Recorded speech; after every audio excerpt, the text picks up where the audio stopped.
Bom dia, RPGista, aqui é o Leonardo Chaba e você está escutando o Pensando RPG. E hoje a gente vai ter um bate-papo aí muito maneiro com o Thiago Rosa, que ele é um tradutor, ele já fez parte aqui do podcast, a gente já teve um bate-papo legal, mas dessa vez a gente vai falar sobre criação de sistemas de RPG, e aí vai utilizar o sistema que ele criou, que é o Karyu Densetsu, que é um RPG que ele criou para animes, né? E vocês vão poder baixar um fast play desse jogo para poderem jogar e testar ele com personagens prontos e o sistema, tudo que você precisa do sistema para poder jogar a sua aventura, ver se ele é legal. E por isso até eu vou colocar o link embaixo do link pro Catarse, eu vou colocar o link aí também para esse fast play direto, para vocês já poderem baixar, já poderem ir testando, porque eu tenho certeza que vocês vão gostar, e aí depois vocês vão lá e pegam no Catarse também, beleza? Porque ele tá em financiamento coletivo também, e ele já conseguiu a meta, beleza? Eles já alcançaram a meta, então se vocês jogarem esse fast play, gostarem do RPG, ou gostarem do que vocês ouviram aqui, vocês podem já ir lá no Catarse, eu vou colocar o link pro Catarse na postagem aí do podcast, vou colocar também na descrição do YouTube e tal, para vocês poderem ver, porque acho que vale muito a pena, o sistema me pareceu muito legal, como vocês vão ver aí na entrevista, então vocês vão poder ir lá e participar do financiamento coletivo para receber o sistema bonitinho quando vocês quiserem jogar um RPG de anime maneiro aí, numa ambientação muito legal e com essa pegada anime maneiríssima, mangá, mais até do que anime, né? Maneiríssimo, né? E aí vocês vão poder jogar. E enquanto a gente vai conversando sobre esse sistema que ele criou, eu vou falando algumas coisas sobre criação de sistema e ele também, para que vocês possam pegar algumas das coisas que você tem que pensar, algumas das soluções, né, que você precisa buscar para criar um sistema de RPG, porque eu sei que é uma coisa que as pessoas têm muita curiosidade, então a gente poder conversar com alguém que já criou um que já tá sendo jogado em várias streams de RPG, como vocês vão ver durante o podcast, então a galera já tá jogando, já tá curtindo, já tem um monte de gente assistindo, a galera jogando, então vocês vão poder aprender, né, com ele e com o papo, espero eu, um pouco mais sobre essa coisa da criação de sistema, de entender o que se passa na cabeça de alguém para criar um sistema de RPG, especialmente um sistema de RPG, nesse caso, baseado nos mangás, e nos animes também, né, nesse sentido. Então, pra quem gosta disso, é um prato cheiaço, né? E aí, eu vou botar também, como eu disse, na postagem o link pro Catarse, vou colocar o link pro próprio site do RPG Notícias, onde vocês vão poder ver a galera jogando e falando do Karyu Densetsu também, que tem o site deles, do RPG Notícia, mas eu vou linkar diretamente o canal do YouTube e o canal de Twitch deles, para vocês poderem ver os jogos e essas coisas assim, se vocês quiserem ver como funciona o jogo aí, né? Vão ter aí mais pra frente várias mesas em canais bem conhecidos aí do YouTube de RPG, jogando o jogo também, então assim, muito legal, o sistema que o Thiago criou é muito maneiro, vocês vão ver pela conversa, e vocês vão poder aprender muito também sobre essas questões de como achar soluções para você poder criar o seu jogo, quais as escolhas que você faz ali, seja de rolagem de dado, como vai ser rolagem de dado, o que eu posso acrescentar para gerar vários efeitos, então vai ser um bate-papo muito legal, tenho certeza que vocês vão gostar muito, e é claro que aí quem se interessar, é só ir lá no Catarse pegar, porque já tá garantido, já vai sair, você vai pegar o livro lá bem mais barato, com vários bônus aí, então vale bastante a pena. E vamos começar, galera.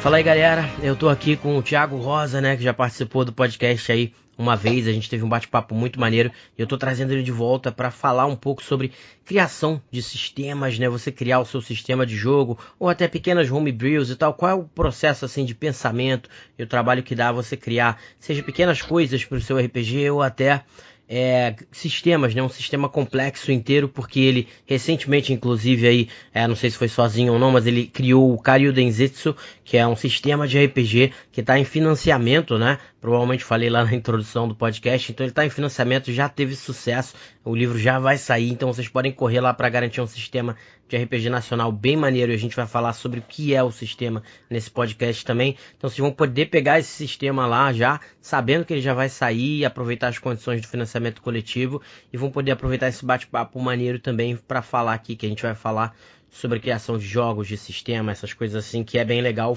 usando o Karyu Densetsu como base. Então, Thiago, se apresenta aí pra galera, fala também aí sobre um pouquinho, já sobre o Karyu Densetsu aí, falando que tipo de RPG é, essas coisas assim, pro pessoal já saber logo. Pô, beleza? Meu nome é Thiago Rosa, eu sou escritor e tradutor de RPG. Eu trabalho na Dragão Brasil, eu faço notícias de bardo e no RPG Notícias. De game design eu faço mais coisa em inglês do que em português até. Em português eu fiz umas aventuras pra Savage Worlds. Eu tenho um cenário pro The Loyal, do Pensamento Coletivo. Sim. E eu tô, além do Career Deceitos que eu tô fazendo agora. Em inglês eu faço bastante coisa pra Pathfinder, pro pessoal terceirizado de Pathfinder. Às vezes quando eu faço umas matérias pro Dragão Brasil também. Eu tive uma capa na Dragão esse ano, a matéria de Street Fighter V.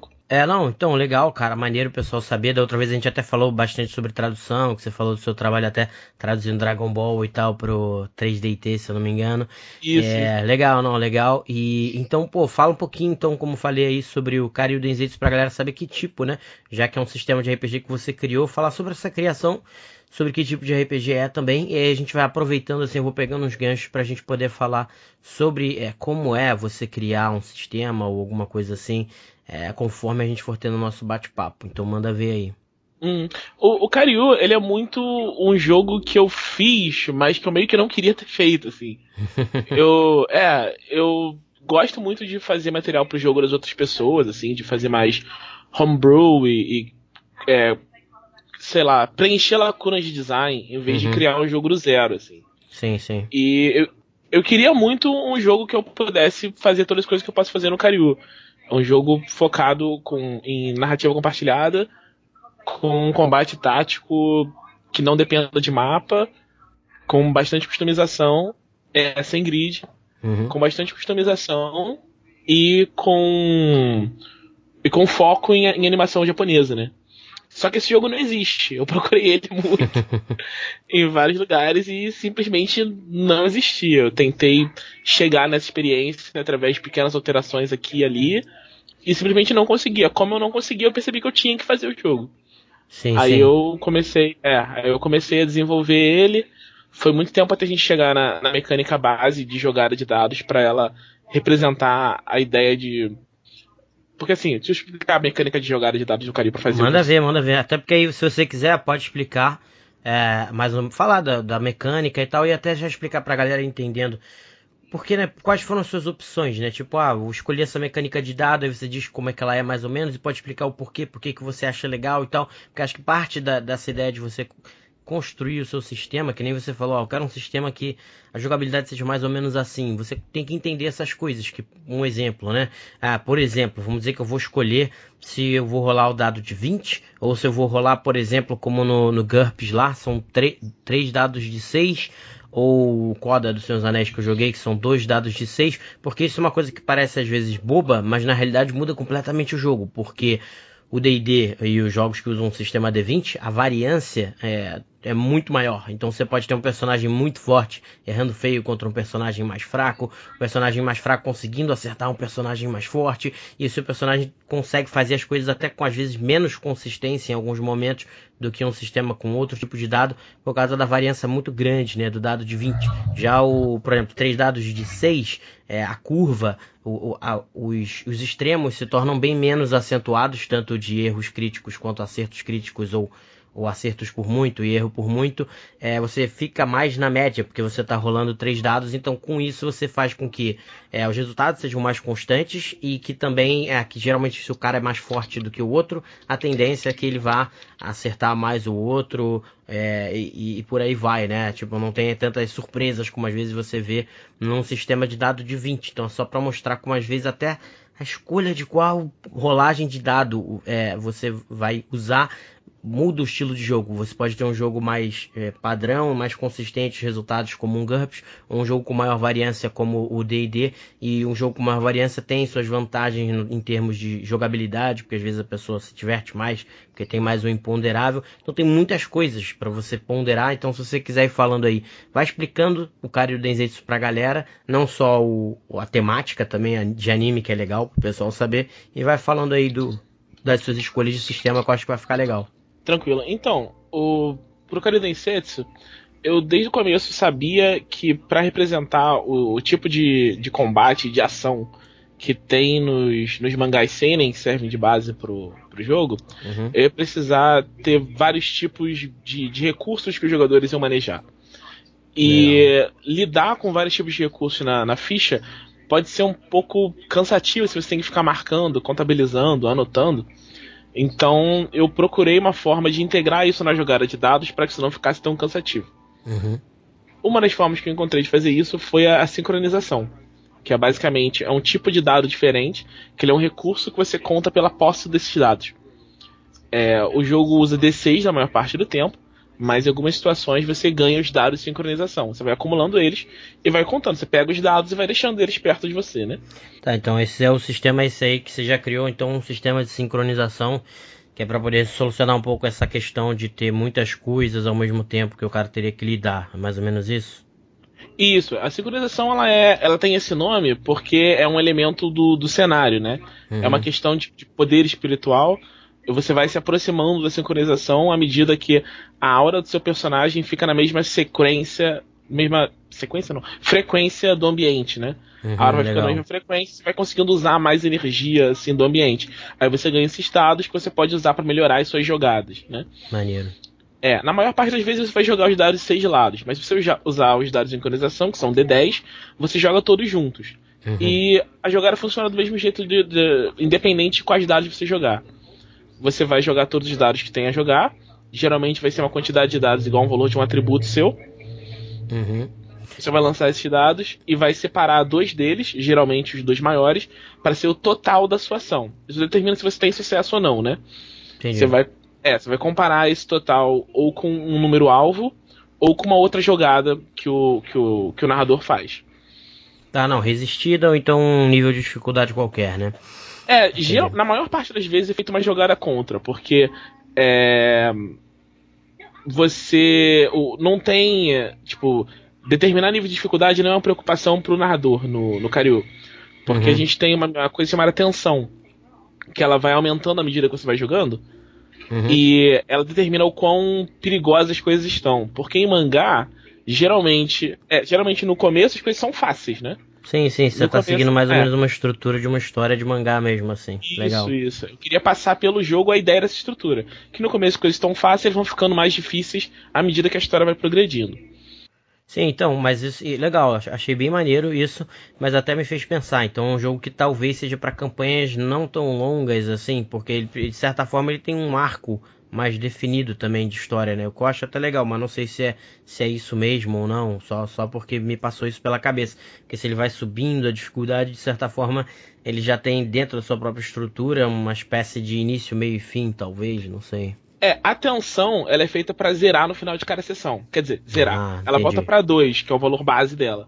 Ela sempre volta pra 2. Então é como se fosse, na verdade, episódios de um mangá, as sessões. Isso, mais ou menos isso. Isso. Maneiro, eu penso em cada sessão como se fosse um volume de mangá. Isso, não é, exatamente. Isso. Legal. Agora que eu entendi. Por isso que eu perguntei. Aí quando você falou agora, ficou bem claro. Eu falei, não, então é basicamente como se fosse cada sessão seria um episódiozinho, um volume do mangá. Então você tem esse pequeno arco dentro de cada sessão. Bem maneiro e bem diferente, cara. Bem legal mesmo. Essa é a ideia. E aí, como aumenta a tensão? A tensão aumenta a cada vez que um dos dados que você não usou no seu total sai 1. Então, quando você já lança os dados, você percebe que saiu 1, aquele dado ele já entra pra pilha da tensão. O mestre pode anotar lá, ou para facilitar, ele pode só pegar, se você tiver bastante D6, ele pode só pegar os dados e colocar os dados na pilha de tensão e contabilizando a partir dali. Legal. Os dados que você rola 6, eles te dão sincronização. A cada 6 que você rola, você pode pegar um D10 e ele é seu. E pelo que eu entendi, então tudo isso vai valer dentro de uma sessão, vamos dizer assim. Dentro desse volume, tanto a sincronização quanto a tensão zerado, vamos dizer assim, para a sessão seguinte. Até no final da sessão acaba. No começo de cada jogo, no começo da sessão, cada jogador começa com um dado de sincronização, é um recurso que você tem no começo. À medida que você progride, você pode começar com mais. Dependendo das customizações que você pegar pro seu personagem, você pode começar com mais também. Maneiro. Mas normalmente é isso, você começa com 1. E tem coisas que você vai fazendo durante o jogo que você pode obter mais através dos dados ou através do jogo mesmo. Porque tem outras coisas que dão sincronização, né? Não, legal, cara. É só bom pra galera já ter uma ideia, né, do jogo. Isso que eu achei maneiro, porque como a conversa também fica sendo sobre essa coisa da criação de jogos, né, pra galera que tá escutando aí, olha só como é interessante, porque ele, por ser muito fã de mangá, então ele tinha o quê? Essa sensação de que, eu queria ter uma experiência de como se eu tivesse dentro desse mundo do mangá, né? Então, olha só que maneiro que ele criou um sistema, na verdade, né? Você aí, né, Thiago, criou um sistema em que você justamente replicou a estrutura do mangá, que é uma grande história, mas separada em pequenas seções, né? Que seriam esses volumes. E você conseguiu criar um sistema que fosse capaz de representar até isso, até essa sensação do mangá de sair volume por volume. Então, para vocês verem como é muito legal essa coisa de que ele tinha uma necessidade e utilizou a criação do sistema dele para poder responder a essa necessidade. Isso eu achei muito maneiro, cara. Isso acontece muito no Karyu, assim. Uhum. Uma coisa que eu queria muito fazer era ter um combate muito baseado em opções. E os jogos que são mais assim, eles costumam ter combate simultâneo, né? Tipo, o Street Fighter White Wolf é assim, você põe uma carta, o cara põe, um vai interrompendo o outro, tudo mesmo que acontecendo ao mesmo tempo. Sim. Só que isso não corresponde muito à experiência de ler um mangá, porque o mangá é uma mídia estática, né? As coisas vão acontecendo em quadros. E às vezes até vai pra cabeça do personagem. Isso. Que é, tipo, apesar de não ser mangá, tem até aquela piada que tem com o Vegeta e o Goku, que agora eu vou atacá-lo, e não sei o que, e não sei o que. Aí muda pro Vegeta, Kakaroto, não sei o que, não sei o que. Aí fica 3 horas e os malucos ainda nem fizeram nada, que pega um pouco dessa coisa de você ir pra cabeça dos caras, né? Isso a gente tem uma mecânica pra fazer isso também. Eu vou chegar pra depois. Tá, maneiro. Só sobre essa coisa meio que um passa por cima do outro, meio live action, eu tenho um sistema que eu fiz pra Harry Potter, que o pessoal até pede muito pra eu escrever, mas eu daria muito trabalho, mas um dia de repente eu faço, que é assim, tipo, os caras vão usando feitiço e tal, se você demorar muito pra falar, o outro cara às vezes já agiu, já fez as coisas, tanto é que eu tinha um jogador que era um pouquinho mais lento, que aí ele ficava bolado de jogar esse, porque às vezes os outros já tinham feito uma ou duas coisas no turno e ele ainda tava parado meio que assim, sem saber o que fazer, sabe? Pois é. Mas fala aí, continua falando então do sistema pra gente chegar nessa parte do Kakaroto aí do sistema e das outras coisas, fala aí. Então, eu queria que ele tivesse sistema tradicional de turnos, né? Uhum. De um RPG pra representar a ideia do quadro a quadro que você tem no mangá. Sim. Aí, só que isso me tira a ideia de antecipação que eu teria se fosse simultâneo. Então eu tive que inventar uma outra mecânica pra cobrir essa parte, senão eu ia perder a questão dos quadros. Legal. Aí a mecânica que eu coloquei foi uma coisa que a gente chama de triângulo de ataque. Que quando os golpes são divididos em 4 tipos, né? Golpe mesmo, que é você ataca uma vez. Combo, que você ataca várias vezes. E agarrão, que você tipo agarra o cara e tenta derrubar ele no chão. A gente também tem projétil, só que o projétil fica no meio do triângulo. Tipo, qualquer tiro, qualquer coisa de longe, ela não interage com os outros tipos de golpe, basicamente. Legal. No fundo você tá usando muito até os sistemas de luta mesmo, né? De jogos de luta. Geralmente é o que tem num jogo de videogame mesmo. Jogo de luta, às vezes você tem essas opções de ataque aí, que geralmente são... Isso, tem muita influência de jogo de luta Sim, legal.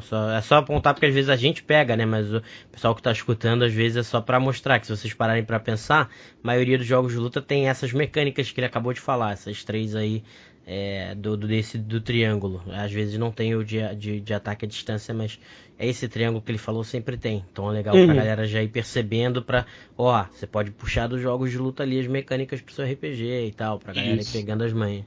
Inclusive, a ideia que eu tive dessa mecânica, ela nem veio de um jogo de luta. Eu tava pensando, faz muito tempo que eu tive a ideia de botar o triângulo de ataque no jogo, né? Eu tava jogando um RPG de PlayStation 1 de Rurouni Kenshin, que ele tem uma mecânica por turnos que tem previsão. Você, tipo, dependendo da agilidade do personagem, ele sabe qual é o golpe que o próximo cara pode usar, e dependendo do golpe que ele usar, ele bloqueia o golpe ou acerta. Então, maneiro. Só pra repetir, você falou que é o ataque, né? Ataque normal. É golpe, combo e agarrão. Legal, até pra referenciar isso de jogo de luta, porque acontece até pra o pessoal fazer aí uma coisa sobre o videogame mesmo, game design. Para o pessoal fazer o game design de jogos de luta e tal, em geral o agarrão é exatamente por isso, para evitar o que o pessoal fala de turtle meta, que é o cara só se defender. Você pode atacar, tem os seus combos, e aí além da defesa do cara quebrar, né, em muitos jogos, você tem um agarrão justamente para equilibrar e a galera não ficar só se defendendo, né? Você tem uns 50-50 ali, que são 50% do cara sem saber o que você vai fazer, e isso impedir da pessoa ficar só se defendendo. Só pra passar uma coisa aleatória de game design, já que a gente falou dos jogos de luta, pra galera ir pegando que tem essas coisas, sabe? Então é legal. Mas fala aí do jogo que te inspirou então e vai explicando que tá ficando bem maneiro aí pra galera. Não, a inspiração foi basicamente isso. É um jogo, um RPG de espadachim, né, de Rurouni Kenshin, e você podia prever o golpe das pessoas. Então eu queria te dar essa questão de se aproveitar de uma brecha de alguém que te ataque para você poder fazer alguma coisa. Legal. Então, o triângulo de ataque funciona assim. Se você ataca alguém com um golpe, por exemplo, e você erra, o golpe que vence, o tipo de ataque que vence o golpe é agarrão. Então o cara pode fazer um agarrão imediatamente como você, como reação, entendeu? Entendi. É como se você tivesse, sei lá, tentado dar uma espadada, errou, o cara esquivou, segura teu braço e já faz alguma outra parada. Isso. É meio que como se fosse um ataque de oportunidade do D&D, sabe? O cara abriu a guarda, você pega e aí você faz. E cada golpe abre guarda pra uma coisa diferente. Então sempre que você atacar, você tá com o risco de abrir a guarda pra alguma coisa. Então você tem que ficar... uma luta de verdade, né? Porque poucos RPGs abrem. Tem esse elemento, que é uma luta de verdade. Geralmente, se você ataca, você tem uma chance razoável de tomar um soco na cara, se você se mandar mal. Pois é. Aí, com isso, você tem essa questão de se preocupar com o que você vai fazer, aproveitar a brecha, e abre todo um espaço de design também, né? Essa mecânica da retaliação, a gente pode fazer golpes que são mais fáceis de você retaliar, golpes que não dão retaliação. Então, tipo, dá pra abrir muita coisa pra fazer a partir dessa mecânica, né? Sim, e provavelmente até o do golpe normal, né? Porque deve ter alguma habilidade, não sei, que eu não li o sistema, mas alguma forma que você ataque e se abra menos pro contra-ataque, deve ter coisas assim, né? Que nem você falou no contra-ataque, mas no ataque normal também abre pra muita coisa, coisa. A gente tem um golpe especial, por exemplo, que é o Dragão Nascente, que é tipo, a técnica que serve pra fazer um golpe tipo Shoryuken do Ryu. Entendi. E o Dragão Nascente não pode ser contra-atacado. Quando você usa, você simplesmente não tem essa dificuldade. Que é um pouquinho do que você tem... Quer dizer, é meio que o oposto do que ele tem em relação ao jogo, né? Porque quando você usa o Shoryuken, se você usa errado, você tem uma grande chance de sofrer um contra-ataque no videogame. Sim. Mas quando você usa o Shoryuken, você tá invencível quando você levanta, né? Então tem essa relação com a ideia, né? Legal. Mas, basicamente, a mecânica... Eu tava explicando a mecânica de dados, eu não terminei de explicar. Aí você cria... com os uns você vai gerando... Vai mantendo a tensão. Com os 6 você gera sincronização. A sincronização, eu falei que ela é um recurso também, porque além de você usar pra te ajudar, ela serve pra você pagar o custo espiritual do que você tá fazendo, né? Porque uma outra coisa que a gente fez é o Karyu, ele não é feito assim. Ele até dá pra você usar pra se fazer uma coisa baseada em mangá shonen de ação, que geralmente tem ação, demora muito tempo e tem muitos golpes trocados e tal, é o padrão que costuma ser. Mas ele é feito pra mangá seinen. E no mangá seinen, geralmente, um golpe ou dois encerra uma luta. Então a gente não tem, tipo, muitos pontos de vida igual outros jogos têm. Na real, a gente não tem ponto de vida no Karyu. Entendi. De novo, acaba sendo mais próximo de uma luta de vida real. Se você imaginar, por exemplo, uma luta de MMA, você vai ver que às vezes o cara vem pra dar a porrada, se ele toma um contra-ataque, ele toma um soco ou dois e acabou a luta, entendeu? Então, simula mais até uma luta de verdade do que outros sistemas nesse sentido. Depois que eu fui parar pra olhar lutas de MMA, depois de ter, tipo, a base do sistema pronto, eu vi que ficou realmente muito parecido, assim. Mas porque, tipo, você tem uma barra de vigor, e a barra de vigor, ela não é a sua vida, é o seu cansaço. Você usa ela tanto pra realizar os seus ataques, quanto você perde vigor quando você é atingido. Então, você vai vendo os caras estão lutando uma parte das vezes, quando ninguém acerta o golpe normal, só tem uma trocaçãozinha, às vezes, uma escoriação, né? E os caras ficam cansados. Eles descansam e voltam. Até a hora que alguém acerta um golpe de verdade, que aí no Karyu, quando você acerta um golpe de verdade, que é tipo, tem uma coisa que é o limiar de proteção. Que é quanto dano você toma sem ficar ferido. Entendi. Que é sua técnica de bloqueio, armadura, esse tipo de coisa. E quando você toma um dano que é maior que o seu limiar de proteção, você tá ferido. Você já tá machucado, meio torto, assim. Entendi. E se você fica ferido de novo, enquanto você já tá ferido, aí você tá derrotado. Então, se eu falei, parece ficar bem, bem próximo de um sistema real mesmo de luta, entendeu? Que você, sempre que você ataca, você se abre mesmo pro contra-ataque, a maioria das vezes, né? Então, não sei que é por isso que os caras ficam no jabzinho, é exatamente porque é um golpe em que você não se abre muito pra tomar um contra-ataque, entendeu? Então, realmente, conforme você foi descrevendo, eu fui, fica bem uma luta bem realista até, nesse sentido, a luta, e pode dar várias coisas bem legais, assim, cara. Eu tô gostando muito de como o jogo tá funcionando. A gente tá fazendo uma stream RPG Notícias. E a gente já teve umas situações de combate lá que foram bem, assim, diferentes que a gente costuma ver em RPG, assim. Elas resolveram rápido e foram bem, sei lá, emocionantes, assim. Legal. E não, sobre isso então, cara, então tem primeiro, pra galera poder acompanhar, tem a stream lá no canal do YouTube do RPG Notícias, certo? No canal, ela tá inteira lá no canal do YouTube e a gente faz toda quarta no Twitch do RPG Notícias. Beleza, toda quarta às 10. Beleza, eu vou colocar os links então pra galera poder acompanhar essas streams. Inclusive, nesse caso também pra galera que quer participar do financiamento, essas coisas, tem um Fast Playzinho também pra galera poder baixar, alguma coisa assim que às vezes tem, às vezes não tem. Tem sim, a gente tem um Fast Play tanto na loja da Pensamento Coletivo quanto no Dungeonist. E ele tem as regras básicas, ele não tem regra pra fazer personagem, porque a gente tinha colocado no começo, mas ele ia ficar muito grande, a gente não queria que ele ficasse muito grande. Então ele só tem personagem pronto, as regras, tipo, todas as regras básicas estão ali, os personagens prontos e uma aventura. Tá, então legal, galera, porque aí se vocês estão ouvindo, já acharam maneira essas descrições de combate e tal, primeiro vocês podem ver lá no canal do RPG Notícias no YouTube ou ver ele jogando no Twitch, mas podem também pegar vocês mesmos, já, pô, achei interessante. Então vai lá, pega o Fast Play, pega os personagens que estão prontos, vocês podem jogar ali uma sessão ou duas. Se gostou do RPG, vai lá e pega no financiamento coletivo, entendeu? Que aí, pô, show de bola, você sabe que vai estar pegando uma coisa que você gostou, né? Então a gente tava falando dos combates, eu ia dar uns exemplos de como os combates funcionaram na stream. Tá. Durante a stream, teve uma lutadora que desafiou um dos personagens, que era um cara muito grande, que tem uma vantagem de causar dano quando você acerta nele. É tipo um bloqueio de Muay Thai, sabe? E aí ela atacou e ela é um personagem muito rápida, mas ela não tem muita resistência. Então ela atacou, ela já ficou ferida no bloqueio dele, e na vez dele ela acertou e nocauteou. Então ficou todo mundo, nossa, o que está acontecendo? Na hora foi muito rápido, assim. Foi bem interessante. Ah, legal, e parece de novo com MMA, porque com luta normal no caso, né? Mas é porque eu lembro de mas isso há muito tempo, quando o MMA ainda não era nem UFC, era tipo assim, que não tinha nem a parada de divisão de peso direito. Aí acho que era um chinês desses assim, lutando Kung Fu e tal. E aí, cara, ele batendo muito. E o maluco era só um maluco gigante. Acho que não sei se era aí jogador de futebol americano, uma parada assim, nos Estados Unidos. O cara só era gigante e forte, sabe? E aí o cara que lutava Kung Fu, pô, deu vários chutes, soco, não sei o que, acertou várias vezes o maluco e nada. Aí o cara também não conseguia fazer muita coisa, porque não acertava ele. Aí o cara acertou um soco. Acertou um soco, cara. Acertou o segundo, terceiro e aí o cara já era, tá ligado? Mais ou menos que nem... Mas é pra mostrar exatamente como... É mais ou menos que nem aconteceu no RPG de vocês, entendeu? Pra mostrar como ficou bem realista mesmo o sistema de batalha. Achei bem maneiro. Aí... o lance da sincronização. Os dados de sincronização são os D10, né?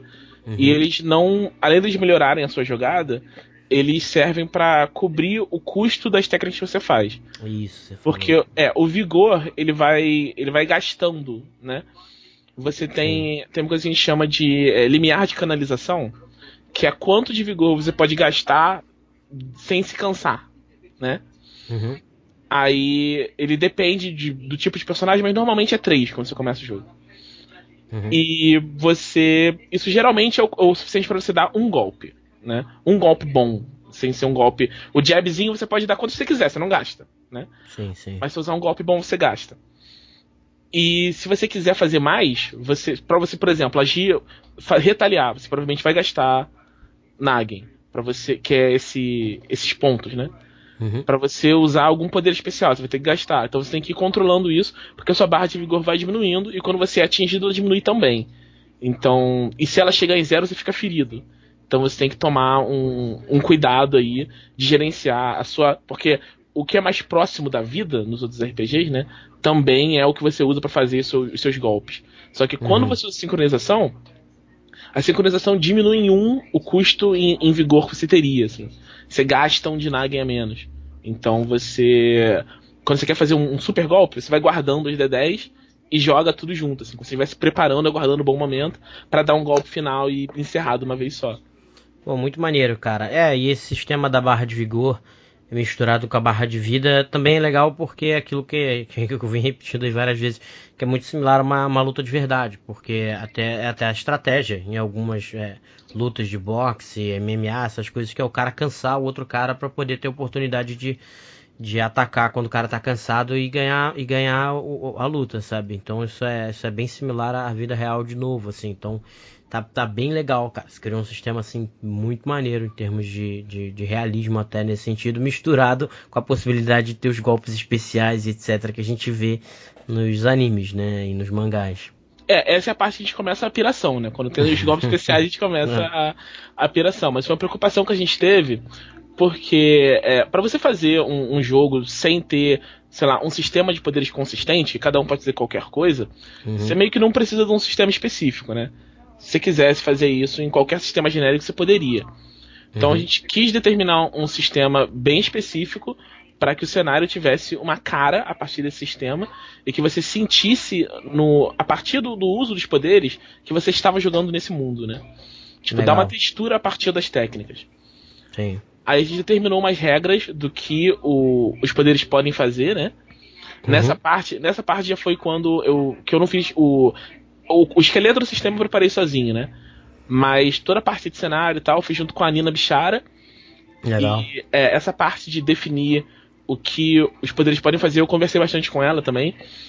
E a gente chegou numa decisão, tipo, do que dá pra fazer, que a gente não queria também impedir o jogador de pegar o poder que ele quer, mas não queria oferecer um poder que vai, tipo, quebrar as oportunidades narrativas normais do narrador, né? Então, assim, por exemplo, em GURPS, por exemplo, você pode chegar e falar, tem visão de raio-x. Aí o mestre olha a tua ficha e fala, putz, todas as minhas aventuras de investigação acabaram, porque você pode ver através de tudo, né? Sim, prejudica bastante. Aí a gente foi pensando o tipo de poder que podia fazer pra não quebrar e não tirar a graça de você ter um poder especial. Então, uma coisa que a gente definiu desde o começo é que esse poder, o Nagen, ele não pode alterar o seu corpo.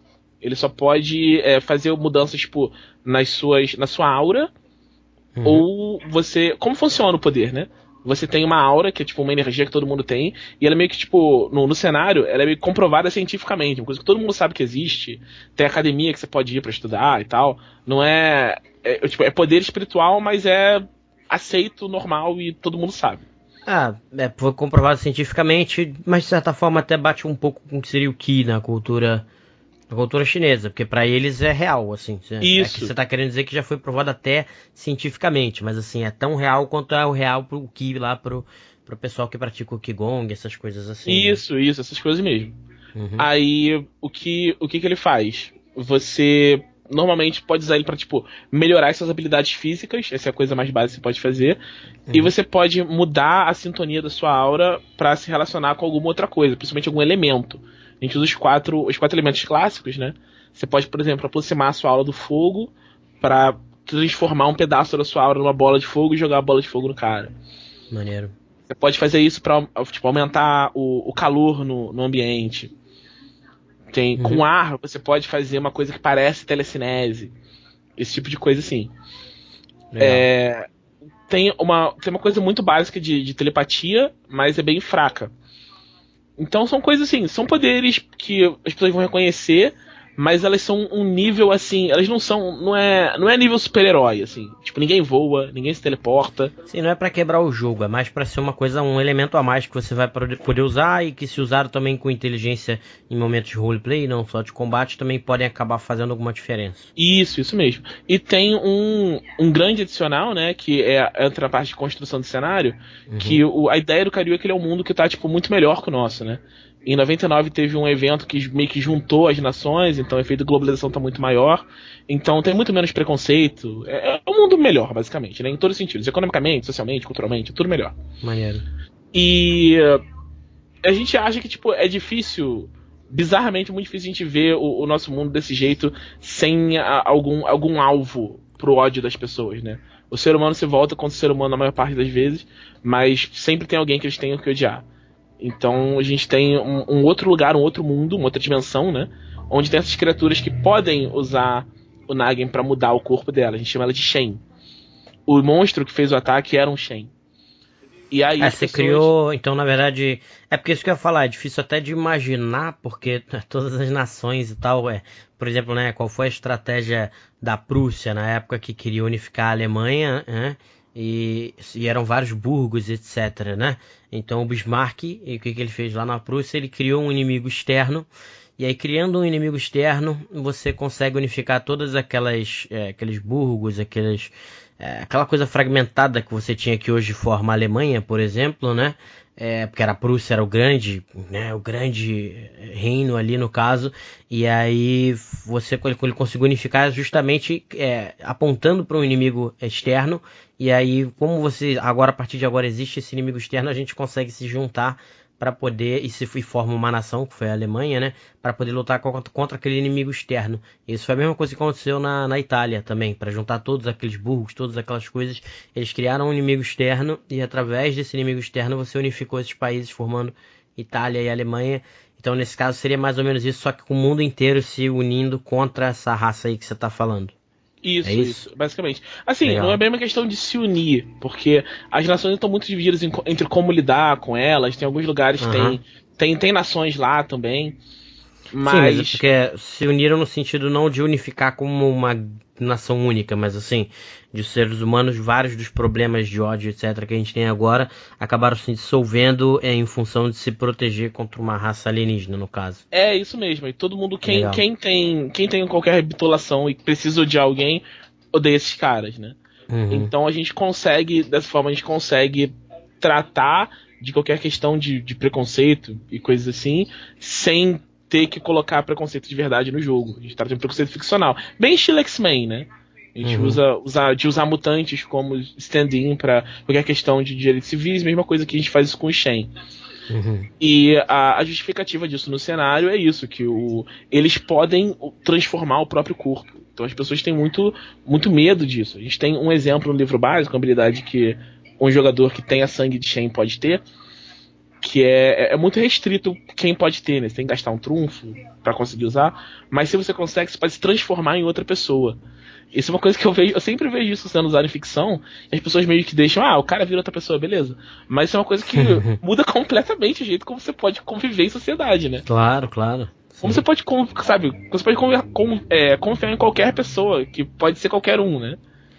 Exatamente. O maior problema quando você tem, ainda mais se você tem uma raça que é capaz de fazer isso, é o outro lado, né? Não é nem o cara que consegue se transformar em tanta gente assim, já é uma habilidade muito útil, é claro, mas em termos de sociedade você, qualquer um que tá do meu lado aqui pode não ser quem eu tô pensando, então isso é um problema que gera um certo problema mesmo pra você viver, né? Porque você fica meio, qualquer pessoa aqui pode ser um inimigo, assim, nesse sentido, então é realmente interessante.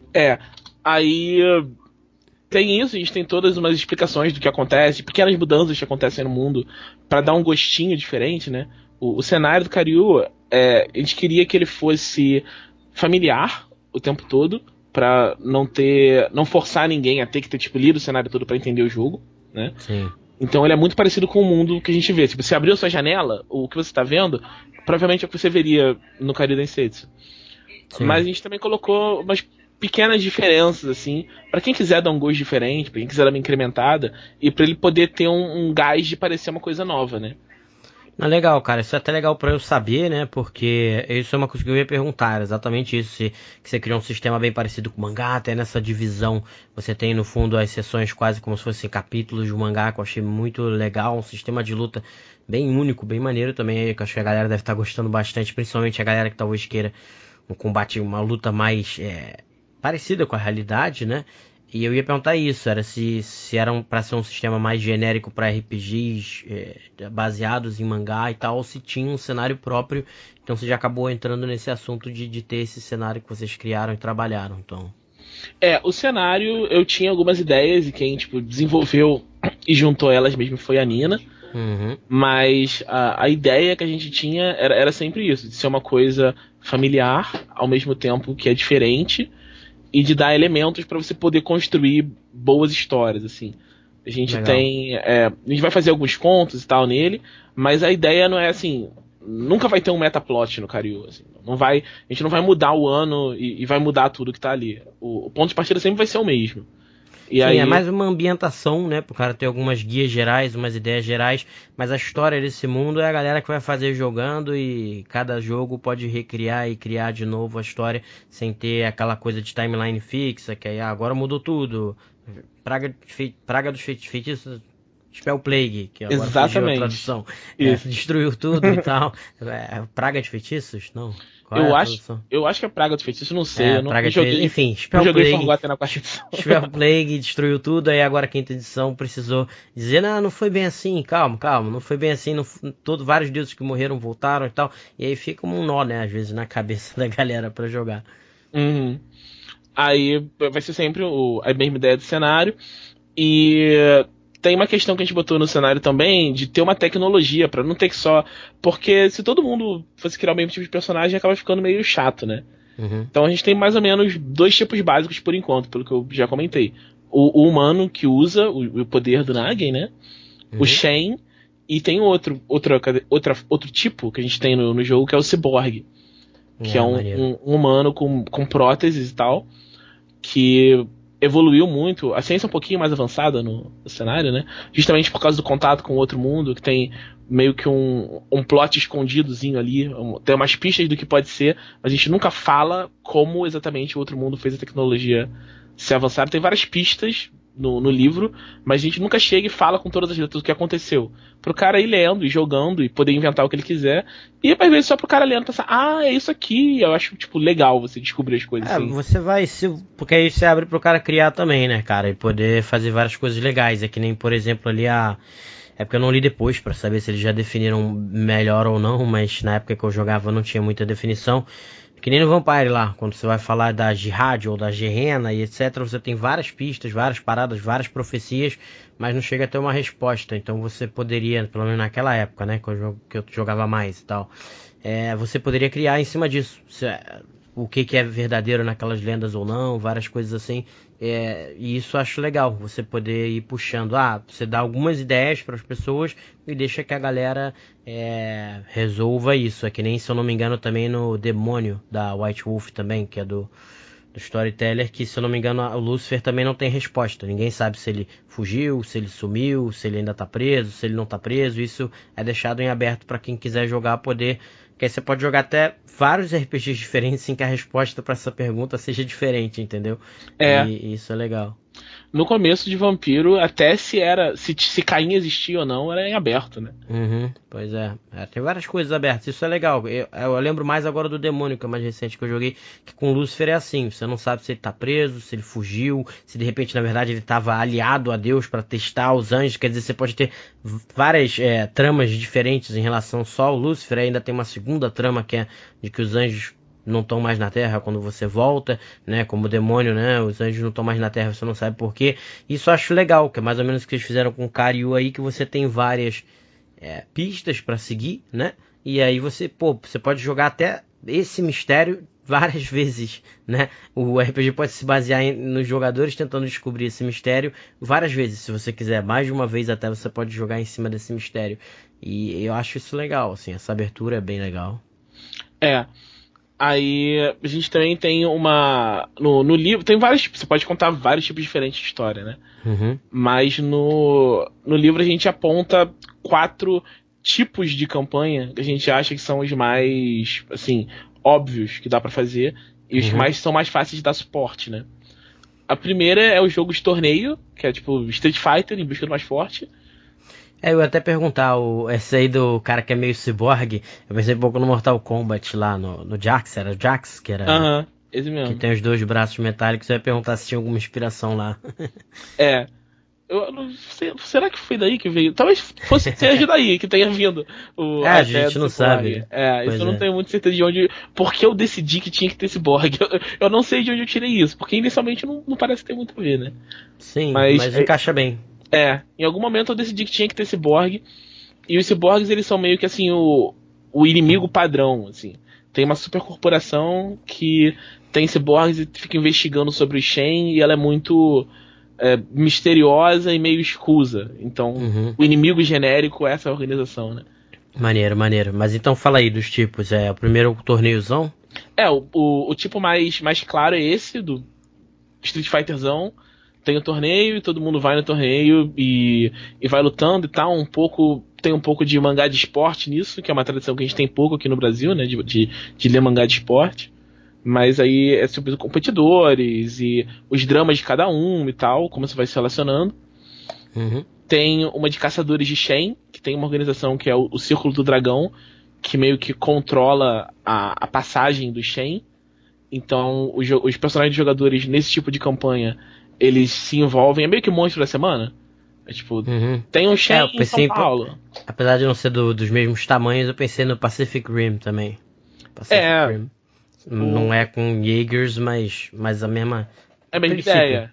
Tem um monstro, você vai lá tentar descobrir qual é a do monstro, tentar resolver. A gente fez uma aventura mais ou menos que aparece parte disso com o pessoal do Casa Velha. Que eles, tipo, eles não eram caçadores de Shen, mas eles encontraram caçadores de Shen durante a aventura. Porque você pode começar a misturar também. Você pode ter um torneio, aí no torneio tem vários dramas lá bizarros no torneio, mas aí no meio do torneio aparece um Shen loucão lá e a galera vai atrás dele, mas depois volta pra lutar e tal. Então, que nem, tipo, a gente vê mesmo nos mangás em geral, você vê. E o Yu Yu Hakusho, pô, você tem lá o torneio, né, clássico, o torneio lá com o do Toguro lá e tal. Mas acontece um monte de drama ou várias paradas de roleplay em volta desse torneio e depois, agora vem a luta aqui e tal. Dragon Ball é a mesma coisa, principalmente o primeiro, né? Então, fica bem maneiro. Aí a gente também tem os Exploradores do Outro Mundo, que tem todo esse cenário. Os Exploradores do Outro Mundo é uma questão mais D&D, assim. Você vai pra esse outro lugar que ninguém conhece, que é totalmente hostil, que não tem a tecnologia que você está acostumado, e você explora e vê o que acontece. Caverna do Dragão, vai lá, dá itens mágicos pra galera e vai. Isso, é meio que se vira, assim. Esse o que dá mais de liberdade pro narrador, porque a gente fala muito pouco sobre o Outro Mundo no livro básico, a gente explica mais ou menos, fala o nome de algumas nações que tem lá, mas é tudo muito em aberto. A gente até tem uma meta extra pra falar mais, pra dar mais base. Pode criar um suplemento eventualmente, sim. E o outro é de uma escola, né? Porque é muito comum isso de mangá, de ter uma escola, né? De todo mundo nesse ambiente escolar.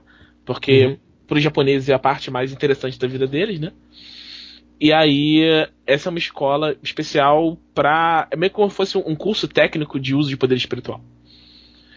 E legal. aí, uma academia. Né? É tipo os professores, os personagens interagindo entre si numa coisa meio Boku no Hero de artes marciais, assim. E tem Jutenge, que foi uma das principais inspirações nossas, tem essa pegada de escola também. Então a gente quis puxar isso pra botar. Esse também, a gente também tem uma meta de fazer um suplemento pra esse, pra dar mais detalhe da escola. Porque acaba muito fã de anime e mangá, vai querer jogar nesse estilo aí também, né?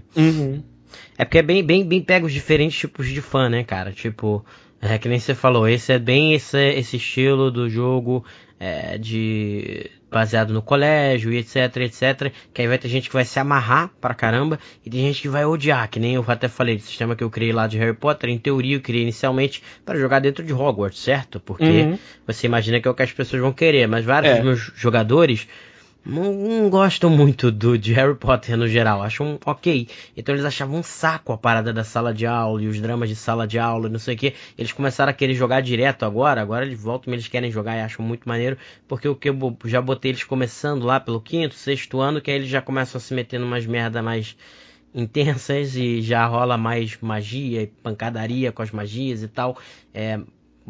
Mais fora do colégio já, entendeu?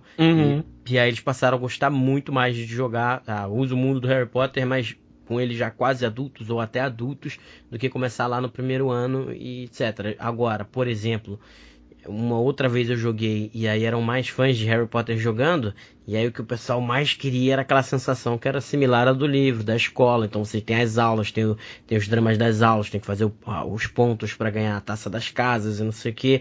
Então você vê que aí vai ser mais ou menos a mesma coisa. E é legal que o seu sistema abarca isso tudo. Você vai ter a galera que quer jogar esse mangá mais baseado na época do colégio, você vai ter a galera que quer jogar um mangá meio Yu Yu Hakusho, ou então a galera que quer jogar um mangá mais investigação, né, que o Yu Yu Hakusho inclusive tinha uns 2, assim.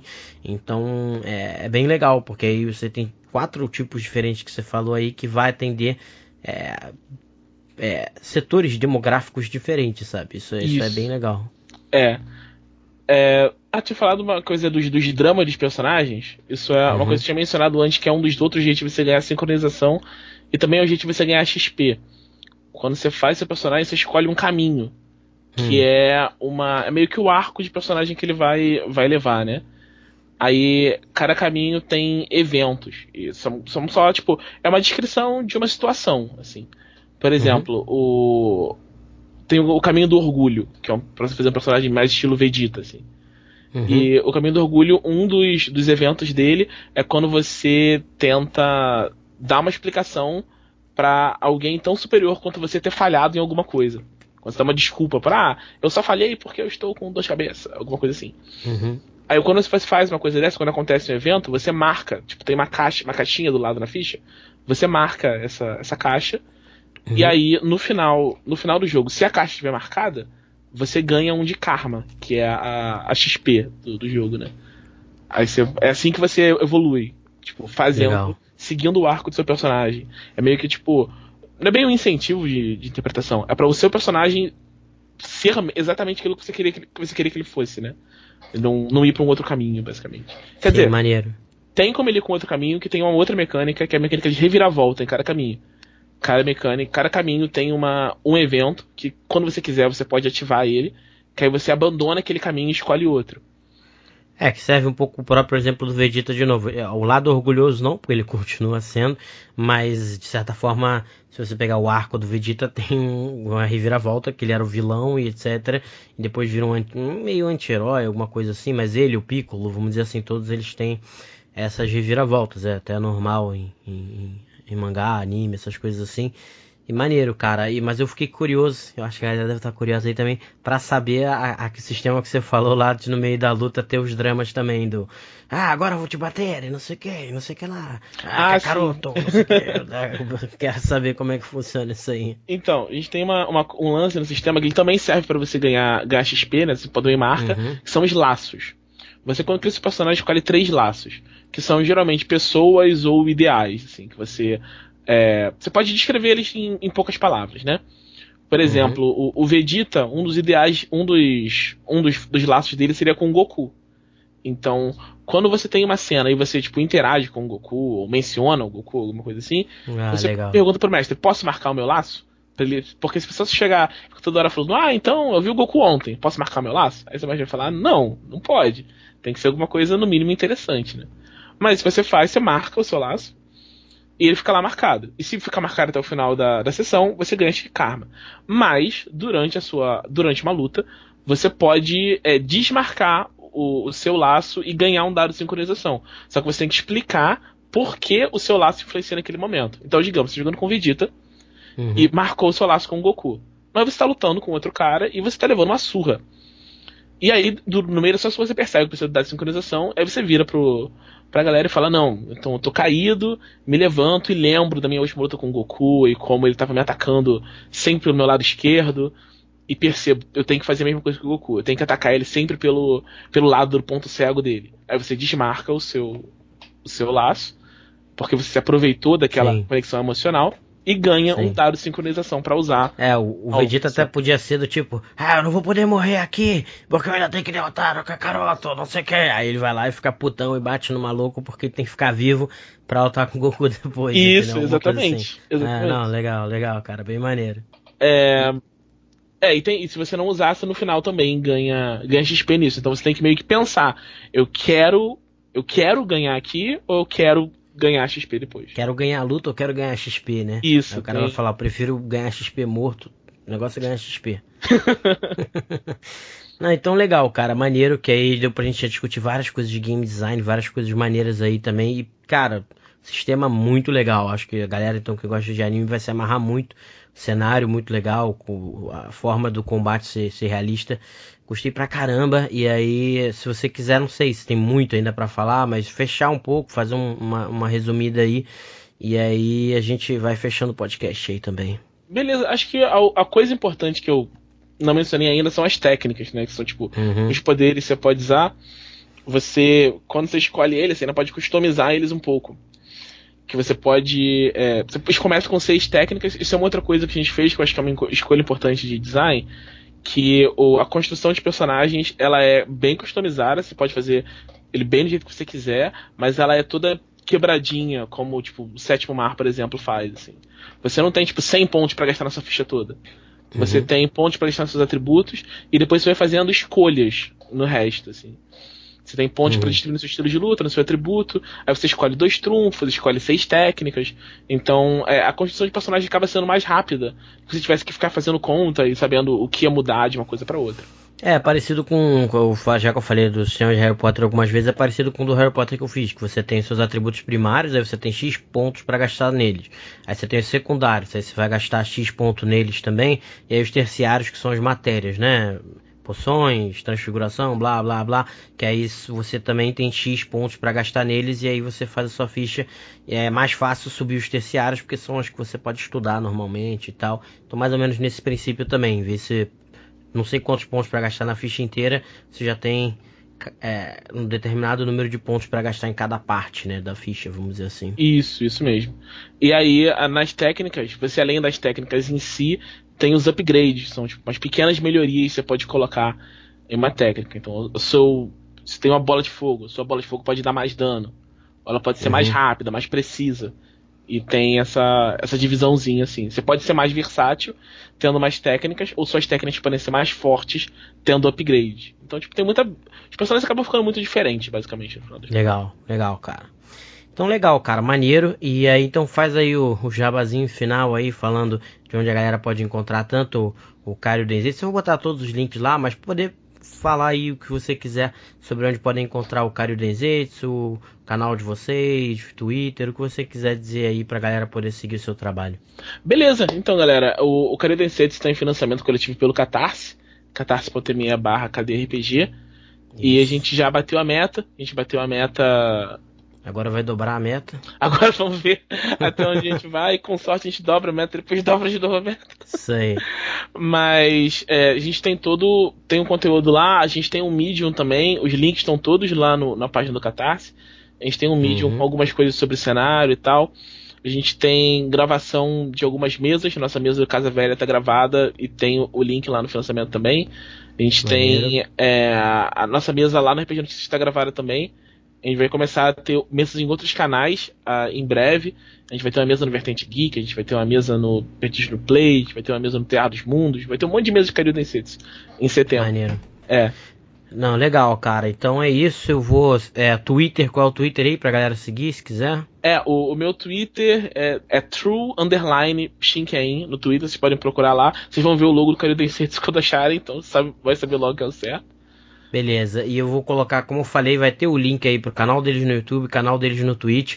Coloco o link também pro Twitter do Thiago aí, e obviamente pro Catarse, que aí lá vocês vão poder ver tudo que tem lá, tudo que vocês podem ganhar, baixar o Fast Play, como eu falei. Tô na dúvida, achei maneiro pra caramba o que a gente ouviu aqui, mas não tenho certeza. Baixa o Fast Play, pega os personagens já prontos, né, cara, e manda ver na história lá. Vocês podem, pra pegar inspiração, ver eles jogando. Então, muito legal. Agradeço aí, Thiago, também por você ter participado, para passar essas ideias pra galera também de criação de cenário, de cenário e sistema, que o pessoal pede muito. E é isso aí, cara. Espero que tenha curtido o podcast e é isso aí. Valeu, eu que agradeço. Uma coisa que eu acho que era bacana falar. A gente tá vendo a gente tava falando de Homebrew, né? No Diversão Offline, fazer uma palestra com o Igor Moreno e o Jorge Valpassos falando disso também. Então, se alguém passar lá e quiser ver, a gente vai estar falando legal, disso. Cara. O Diversão vai ser... Qual é a data? 22 e 23 de setembro. 22 e 23 de setembro, então vai ter essa palestra lá. O pessoal fala muito bem do Jorge Valpassos também. Então fiquem ligados aí. É isso aí, galera. E até no nosso próximo episódio. Um grande abraço aí, pessoal. Valeu.